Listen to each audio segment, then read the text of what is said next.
ఒక వ్యక్తి పౌలు పత్రికల తర్వాత హెబ్రీ పత్రికలోకి ప్రవేశించగానే అక్కడ ఉన్నటువంటి డాక్ట్రిన్స్ని గమనించినప్పుడు అవి పౌలు సంఘానికి ఇచ్చిన డాక్ట్రిన్స్కి చాలా భిన్నంగా కనిపిస్తాయి. అలా కనిపించినప్పుడు అతనికి కొంచెం కన్ఫ్యూజన్కి గురయ్యే అవకాశం ఉంది. పౌలేమో ఒక రకంగా చెప్తున్నారు, ఇక్కడ హెబ్రీ పత్రికలో మరో రకంగా ఉంది ఏంటా అని. వాస్తవంగా ఈ యొక్క పత్రిక అండ్ ఇక్కడ నుంచి ఉన్నటువంటి మిగతా పత్రికలన్నీ కూడా శ్రమల కాలంలో వెళ్తున్నటువంటి యూదులను ఉద్దేశించి రాయబడింది. ఇక్కడ మనం కన్ఫ్యూజ్ పడకూడదు, గందరగోళానికి గురవ్వకూడదు. సో మీరు బైబిల్ చదువుతున్నప్పుడు మనం ఎక్కడ ఉన్నామో తెలుసుకోవడానికి ఒక చిన్న ఇల్లస్ట్రేషన్ ఇస్తాం. ఇది బాగా అర్థం చేసుకోవాలి. మీరు ఏదైనా ఒక కొత్త ప్రాంతానికి వెళ్తున్నారు, రోడ్డు మార్గంలో వెళ్తున్నారు. అయితే వెళ్తున్న మార్గము కరెక్టో కాదో అని ఎలా తెలుసుకుంటారు? ఇది ఎక్కడ దారి తీస్తుంది అనేది ఎలా తెలుసుకుంటారు అంటే అక్కడక్కడ మనకి రోడ్ సైన్స్ కనపడతాయి.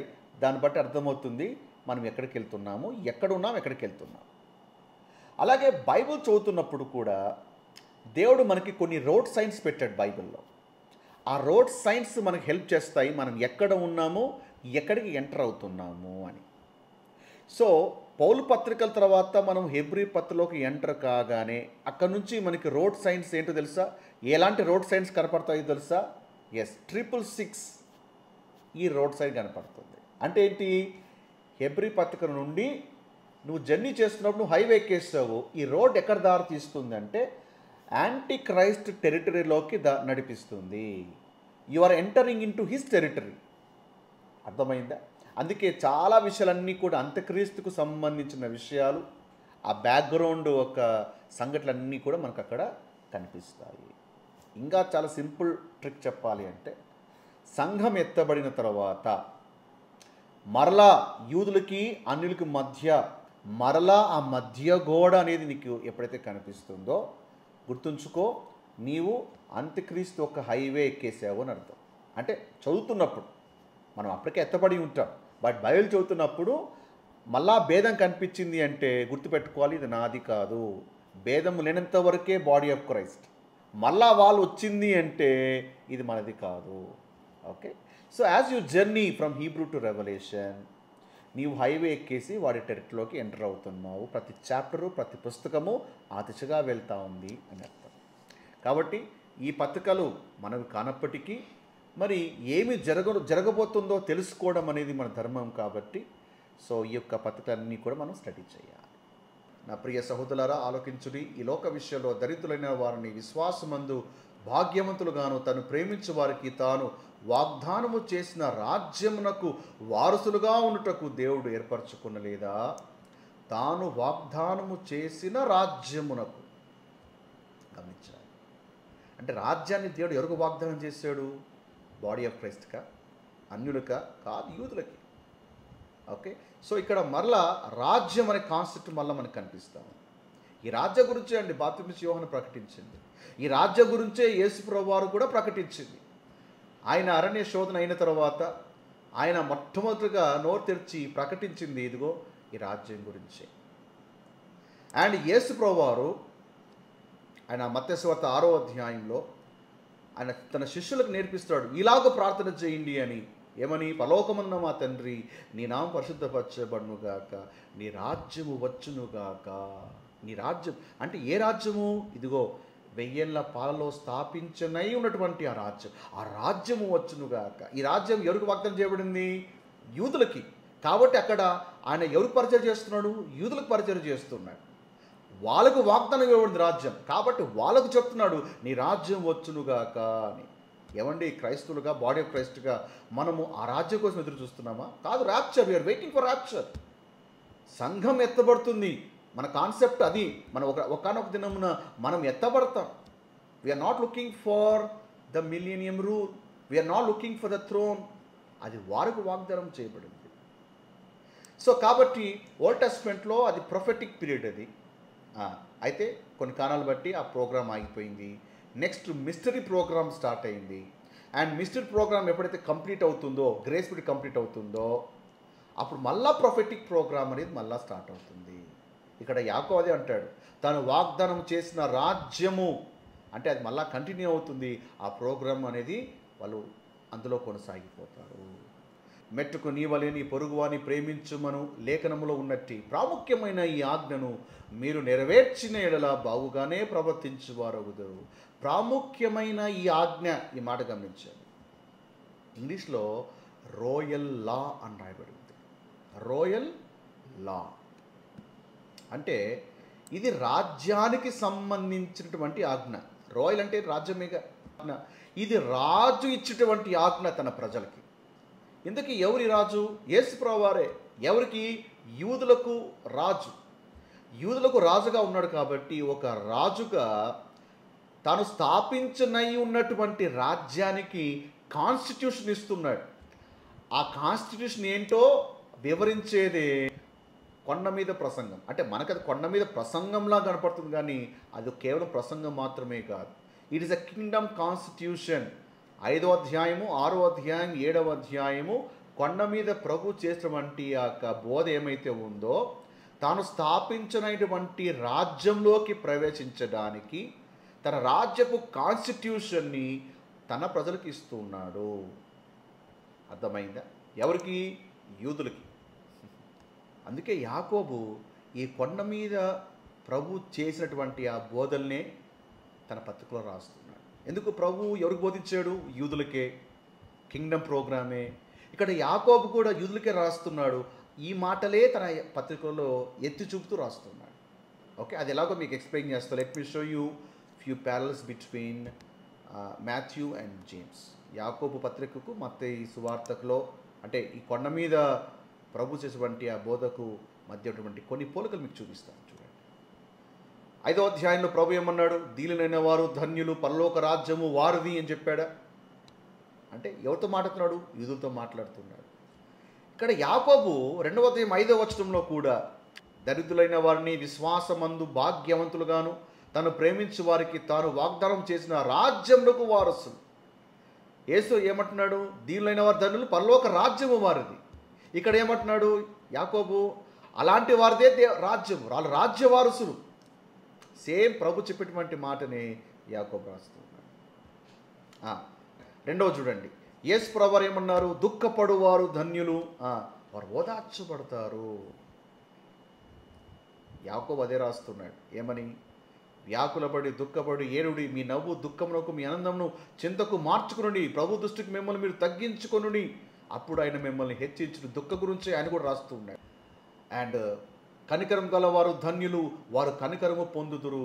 ఇక్కడ ప్రభు కనికరం గురించి మాట్లాడుతూ ఉన్నాడు. అంటే కనికరము చూపించండి, కరుణించండి. 7 ఏళ్ల శ్రమంలో ఎవరి స్వార్థం వాళ్ళకు ఉండిపోతుంది, పక్కన వాళ్ళు పట్టించుకోలేని పరిస్థితి, నిస్సహాయ స్థితిలో ఉన్న వారిని కరుణించమని, కనికరించమని ప్రభు చెప్తూ ఉన్నాడు. యాకోబు కూడా అదే రాస్తున్నాడు. 2వ అధ్యాయం 13వ వచనంలో, కనికరము చూపని వాడు కనికరము లేని తీర్పు పొందును, కనికరము తీర్పును మించి అతిశయపడును. ఆ శ్రమల కాలంలో కనికరించకపోతే వాడికి కూడా కనికరము లేని తీర్పు పొందుతాడు అని యాకోబు అంటున్నాడు. Okay, right. 4వ చూడండి, ప్రభు అంటాడు సమాధానపరచు వారు ధన్యులు, వారు దేవుని కుమారులు అనబడుదురు. అంటే ఇక్కడ ప్రభు సమాధానం గురించి మాట్లాడుతున్నాడు. యాకోబు కూడా 3వ అధ్యాయం 18వ వచనంలో నీతి ఫలము సమాధానము చేయువారికి సమాధానమందు విత్తబడును. యాకోబు కూడా సమాధానం గురించి మాట్లాడుతున్నాడు. అండ్ అలాగే ప్రభు అంటాడు శ్రమలు వచ్చినప్పుడు సంతోషించండి, ఆనందించండి.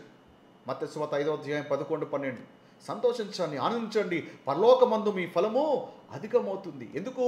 జనులు మేము నిందిస్తారు, హింసిస్తారు, అబద్ధముగా చెడ్డ మాట పలుకుతారు. 7 ఏళ్ల శ్రమల కాలంలో అదే జరిగేది.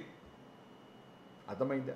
సో యాకోబు కూడా అదే పాయింట్నే తన పత్రికలో రాస్తున్నాడు. నా సహోదరులారా, మీ విశ్వాసముకు కలుగు పరీక్ష ఓర్పును పుట్టించిన నెరిగి నానా విధములైన శోధనలో మీరు పడినప్పుడు మహా ఆనందమని ఎంచుకోనండి. శోధనలో పడితే ఆనందము అని ఎంచుకోవాలని యాకోబుకి వచ్చినటువంటి ఆలోచన ఎక్కడిది? ప్రభు చెప్పేటువంటి మాటనే ఇక్కడ రాస్తూ ఉన్నాడు. ఓకే, 6వ చూడండి, ప్రభు అన్నాడు ఏమని? సంతోషించి ఆనందించండి అని చెప్తూ, అలాగన వారు మీకు పూర్వమందున ప్రవక్తలు హింసించారు. మిమ్మల్ని కాదు, ఈ కష్టాలు, ఇబ్బందులు వేదనలు మీకే కాదు, మీకు ముందుటువంటి పూర్వీకులటువంటి ప్రవక్తలు కూడా అదే విధంగా హింసించారు. ఆ ప్రవక్తల్ని మీరు మాదిరిగా పెట్టుకునండి. యాకోబు అంటాడు చూడండి 5:10 నా సహోదరులారా, ప్రభు నామమున బోధించిన ప్రవక్తలను శ్రమానుభవమునకును ఓపికకును మాదిరిగా పెట్టుకునండి. యేసు ప్రభు ఏమన్నారు? పురమాందు ప్రవక్తలు హింసించి జ్ఞాపకం చేసుకునండి. యాకోబు అంటాడు ఆ ప్రవక్తల కష్టాలు, వారి శ్రమను మీరు మాదిరిగా పెట్టుకోండి. ప్రవక్తలు హింసించబడ్డా, నలగొట్టబడ్డా, దూషించబడ్డా వాళ్ళు వెన్ను తీయలేదు. అదే పిలుపులో ముందుకు సాగిపోయారు. మీరు వారిని ఎగ్జాంపుల్గా పెట్టుకునండి. ఈ మాట ఎవరు రాస్తున్నాడు? యూదుకు రాస్తున్నాడు. Not for the body of Christ. అంటే పూర్వకాలంలో మనకి ప్రవక్తలు ఉన్నారా? మనం అన్యులం కదా. టైం పాస్లో మనం ఎవరు? మన జెంటైల్స్. కాబట్టి మనకు అప్పుడు ప్రవక్తలు ఉన్నారా? లేరు. ప్రవక్తలు ఎవరికి ఇవ్వబడ్డారు? యూదులకు ఇవ్వబడ్డారు. ఇప్పుడు యాకోబు ఎవరు రాస్తున్నాడు? యూదులు రాస్తున్నాడు. అంటే ప్రవక్తలు జ్ఞాపకం చేసుకోమంటున్నారంటే ఇది యూదుల్ని ఉద్దేశిస్తూ, వారికి ఉద్దేశిస్తూ రాయబడినటువంటి పత్రిక. యేసు ప్రభు అంటారు, నీతి గురించి ప్రభు మాట్లాడుతున్నాడు. శాస్త్ర నీతి కంటే, పరుషుల నీతి కంటే మీ నీతి అధికము కాని యెడల మీరు పరలోక రాజ్యంలో ప్రవేశించారు. మీ నీతి వారి నీతి కంటే గొప్పదిగా ఉండాలి. నీతి ఒక అవశ్యత గురించి ప్రభు మాట్లాడుతున్నాడు. యాకోబు కూడా నీతి గురించి మాట్లాడుతున్నాడు. ఎవడైనా ధర్మశాస్త్రం అంతయు గైకొని ఒక్క ఆజ్ఞ విషయంలో తప్పిపోయినాడలా ఆజ్ఞలన్నిటి విషయంలో అపరాధి అగును. ఏ విధంగా అయితే శాస్త్రులు, పరిచయులు ఆజ్ఞల విషయంలో ఏ విధంగా అయితే నిష్ఠగా ఉంటారో, యాకోబు అంటాడు వారికంటే మీ నీతి ఎక్కువగా ఉండాలి. ఒక్క ఆజ్ఞ విషయంలో తప్పిపోకూడదండి. సో యేసు ప్రభువు వారి స్టేట్మెంటే ఇక్కడ యాకోబు పత్రికలో మనకు ఎక్కువగా మనకు వినిపిస్తాం. ఓకే, ఎనిమిదో చూడండి, కోపం గురించి యేసు ప్రభువు వారు చెప్పారు. పాపపు కోపం అంటే కోపం మంచిదే, కోపపడుడి కానీ పాపం చేయకూడదని వాక్యం ఉంది. అంటే ఈ కోపం ఏంటి అంటే పాపపు కోపము. ఈశల జాగ్రత్తగా ఉండాలి. మత్తయి సువార్త 5:22 నేను మీతో చెప్పినది ఏమనగా సహోదరుని మీద కోపపడు ప్రతివాడు విమర్శకు లోనగును. అంటే ఆ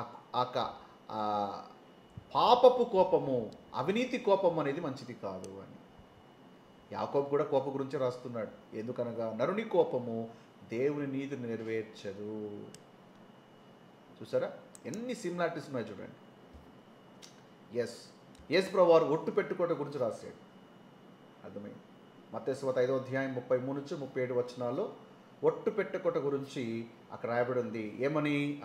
నువ్వు ఆకాశముని తోడనవద్దు, అది దేవుడి సింహాసనము. భూమి తోడనవద్దు, అది ఆయన పాదపీఠము.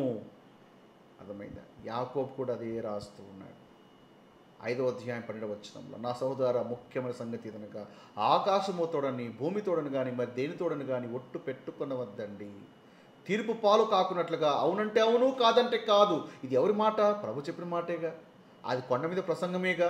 సేమ్ అవే మాటలే యాకోబు తన పత్రికలో రిపీట్ చేస్తున్నాడు. అండ్ మరొక పాయింట్ చూడండి. యేసు ప్రభువు వారు మత్తయి సువార్త 5:48 మీరు పరిపూర్ణంగా ఉండండి. అంటే కంప్లీట్, బీ కంప్లీట్, పరిపూర్ణముగా అనునాంగులుగా ఉండండి. మీ తండ్రి పరిపూర్ణంగా మీరు కూడా పరిపూర్ణంగా ఉండండి అని ప్రభు బోధ చేశాడు. యాకోబు కూడా 1:4 అదే అంటాడు, మీరు సంపూర్ణులను అనునాంగులను. అంటే మనం కూడా ఆ విధంగా ఉండాలని యాకోబు రాస్తున్నాడు. మనం అంటే యూదులు ఉద్దేశిస్తూ రాస్తున్నాడు. ఇప్పుడు 6వ అధ్యాయంలోకి అడుగు పెడతాం. మత్తయి సువార్త 5వ అధ్యాయం అయిపోయిందిగా, అప్పుడు 6వ అధ్యాయంలోకి అడుగు పెడతాం. ఇప్పుడు 6వ అధ్యాయం 19 ప్రభు ఒక మంచి మాట అంటాడు. భూమి మీద మీ ధనము కూర్చుకొనవద్దు అంటాడు. అచ్చట చిమ్మటైనను తుప్పైనను దాన్ని తినివేస్తుంది. కాబట్టి భూమి మీద కంటే మీరు పరలోకంలో ధనం కూర్చుకోరండి అంటాడు. యాకోబు అదే రాస్తున్నాడు. 5వ అధ్యాయం 2-5 మీ ధనము చెడిపోయిను, మీ వస్త్రము చిమ్మటలు కొట్టిన వాయును, మీ బంగారు మీ వెండియు తుప్పు పట్టినవి, వాటి తుప్పు మీ మీద సాక్ష్యముగా ఉండి అగ్ని వలె మీ శరీరము తినివేయును. చూసారా? కాబట్టి ఇక్కడ కూడా ఏంటి? యాకోబు అదే రాస్తున్నాడు. ఇక్కడ మీరు కూర్చుకున్నారా, ఇక అవన్నీ కూడా పాడైపోతాయి. ప్రభు చెప్పిన స్టేట్మెంటే ఇక్కడ మళ్ళా మనకి యాకోబు రూపంలో మనకు కనిపిస్తుంది. రైట్, సిమిలారిటీస్ మీరు గమనిస్తున్నారా అని ప్రభు అన్నాడు. నువ్వు దేవుని సేవిస్తూ లోకంతో స్నేహం చేయలేవు. ప్రభు చెప్పాడు క్లియర్గా మత్తయి సువార్త 6:24 ఎవడు ఇద్దరు యజమానులకు దాసులుగా ఉండలేరు. ఒకరిని ద్వేషించి ఒకరిని ప్రేమించును, లేదా ఒకరి పక్షముగా ఉండి ఇంకొకరిని తృణీకరించును. మీరు దేవునికి సిరికి దాసులుగా ఉండనేరరు. ఇద్దరిని సేవ చేయలేరు, ఇద్దరిని సేవించలేరు, అసాధ్యము అని యాకోబు అంటున్నాడు 4:4 వ్యభిచారులారా, ఈ లోక స్నేహము దేవునితో వైరమని మీరు ఎరుగరా? కాబట్టి ఎవడు ఈ లోకముతో స్నేహము చేయకూడనో వాడు దేవునికి శత్రువగును. సేమ్ ప్రభు చెప్పిన మాట ఇక్కడ మళ్ళా యాకోబులో కనిపిస్తుంది. ఇంకా ప్రభు ఏం చెప్పాడు? రేపటి గురించి చింతించవద్దండి అని ప్రభు చెప్పాడా? మత్తయి 6:34 యాకోబు కూడా సేమ్ అదే అన్నాడు 4:13-14 నేడైనను రేపైనా ఒక్కనొక పట్టణంకి వెళ్ళి అక్కడ 1 సంవత్సరం ఉండి వ్యాపారము చేసి లాభము సంపాదించుకుందాము రండిని చెప్పుకుని వారులారా, రేపు ఏమి సంభవించునో మీకు తెలియదు. మీ జీవం ఏ పాటిది? మీరు కొంతసేపు కనపడి అంతలో మాయమైపోవు ఆవిరి వంటి వారే. దాని గురించి మీకు చింత ఎందుకు? రేపటి గురించి చింత ఎందుకు? ఇది ఎవరి మాట? ప్రభు చెప్పిన మాటే కదా. ఆయన రాజ్యాంగంలో ఉన్నటువంటి మాటనే కదా. ఇప్పుడు 7వ అధ్యాయంలోకి వెళ్దాం. మత్తయి సువార్త 7వ అధ్యాయం. అక్కడ ప్రభు ఏమన్నాడు? తీర్పు తీర్చవద్దు అన్నాడా? మత్తయి సువార్త 7వ అధ్యాయం 1-5 తీర్పు తీర్చవద్దండి, అప్పుడు మీ గురించి తీర్పు తీర్చబడదు. మీరు ఏ తీర్పు తీరుస్తారో మీకు కూడా అదే తీర్పు తీర్చబడుతుంది అని యాకోబు కూడా అదే అంటున్నాడు. ఒకరి విరోధముగా ఒకడు మాట్లాడకూడి, తన సహోదరునికి విరోధముగా మాట్లాడి తన సహోదరికి తీర్పు తీర్చువాడు ధర్మశాస్త్రమునకు వ్యతిరేకముగా మాట్లాడి ధర్మశాస్త్రమునకు తీర్పు తీర్చుచున్నాడు. నీవు ధర్మశాస్త్రముకు తీర్పు తీర్చినలా ధర్మశాస్త్రము నెరవేర్చేవాడు కాక న్యాయం విధించేవాడునవైతివి. ఒక్కడే ధర్మశాస్త్రం నియమించి న్యాయం విధించేవాడు, ఆయనే రక్షించుటకు నశింపచేయుటకు శక్తిమంతుడై ఉన్నాడు. పరునికి తీర్పు తీర్చుటకు నువ్వు ఎవడు? ఓకే, ప్రభు మాటలే మళ్ళా ఇక్కడ కనిపిస్తూ ఉన్నాయి. అండ్ చూడండి, అడుగుడి మీకు ఇవ్వమని ప్రభు చెప్పాడు కదా. తన రాజ్యంలో తన ప్రజలతో రాజు అంటున్నాడు, అడగండి మీకు ఇవ్వబడుతుంది. రాజు మాట్లాడుతున్నాడు, అడుగుతే మీకు ఇవ్వబడుతుంది, వెతికితే మీకు దొరుకుతుంది, తడితే మీకు తీయబడుతుంది అని. అడగకపోతే మీకు దొరకదు, అడగాలి, అడిగితేనే మీకు ఇవ్వబడుతుంది. యాకోబు కూడా అదే అంటున్నాడు 4వ అధ్యాయం 2-3 దేవుని అడగనందున మీకు ఏమీ దొరకట్లేదు. అడిగితే దొరుకుతుంది, అడగకపోతే మీకు దొరకదు. ఇక ప్రభు ఏమన్నాడు?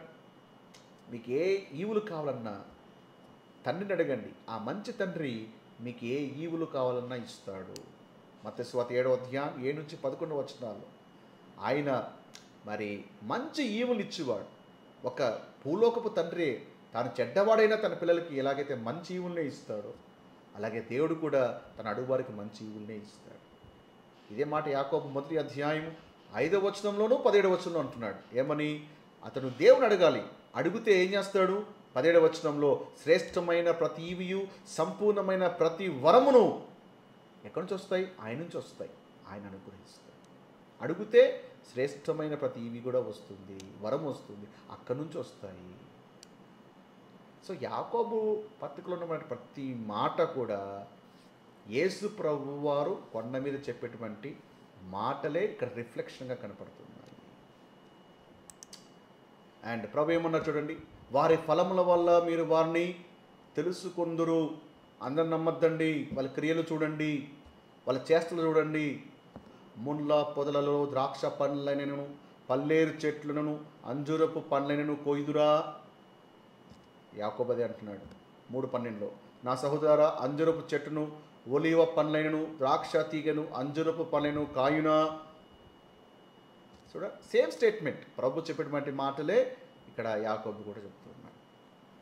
అలాగే ప్రభు ఇంకొక గంభీరమైన మాట చెప్పాడు, మీరు విని వాటి ప్రకారం నడుచుకోవాలి అని. మత్తయి సువార్త 7వ అధ్యాయం 24-27 అక్కడ బుద్ధి గలవాడు బుద్ధి లేనివాడు ఇల్లు కట్టాడు, చివరికి ఏమైందో మనకు బాగా తెలుసు. బుద్ధి లేనివాడు ఏంటి అంటే ఇసుక మీద ఇల్లు కట్టాడు, వినలేదు, కట్టాడు, పోగొట్టుకున్నాడు.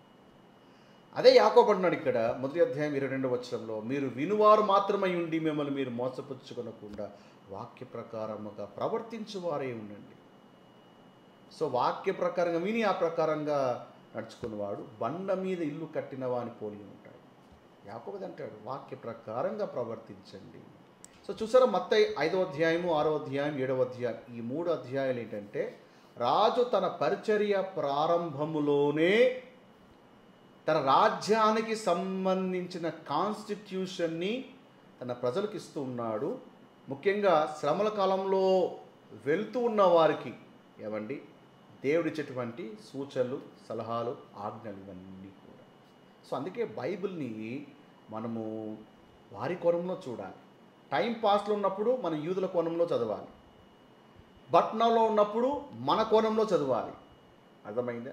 అండ్ రాబో కాలం అంటే ఎవరిది? మన వాళ్ళదే కదా. కాబట్టి వారి కోణంలో స్క్రిప్చర్ చదవాలి. అప్పుడు లేఖనాలు చాలా స్పష్టంగా మనకి అర్థమవుతాయి.